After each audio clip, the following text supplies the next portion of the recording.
Life partner choice করার সময় একজন ছেলে হিসেবে মেয়ের সাথে আরেকজন মেয়ে হিসেবে ছেলের মাঝে কী কী গুণ খোঁজা উচিত, এক্ষেত্রে প্রায়োরিটি কী হওয়া প্রয়োজন? আমার কোনো শখ, ধরুন আমি রিসার্চ পছন্দ করি কিন্তু লাইফ পার্টনারের এই বিষয়ে অত আগ্রহ নেই, এসব কি পার্টনার চয়েসের ভিন্নতা আনতে পারে?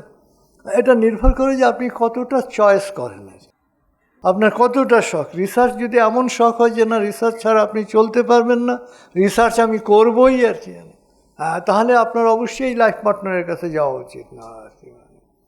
আর যদি মনে হয় যে না, রিসার্চ করলে ভালো, না করলে আরও ভালো, লাইফ পার্টনারের সাথে অ্যাডজাস্টমেন্ট করাটাই হবে আমার লক্ষ্য, করতে পারেন আর কি। অর্থাৎ সবসময় মনে রাখবেন যে ফ্যামিলি লাইফ হচ্ছে সমঝোতা আর কি, আন্ডারস্ট্যান্ডিং। আপনাকেও কিছু ছাড় দিতে হবে, তাকেও কিছু ছাড় দিতে হবে। এবং আজকাল হচ্ছে আমরা ছাড় দিতে পারি না আর কি। এক, দুই হচ্ছে দায়িত্ব নিতে পারি না আর কি। আরে আপনাকে তো দায়িত্ব নিতে হবে।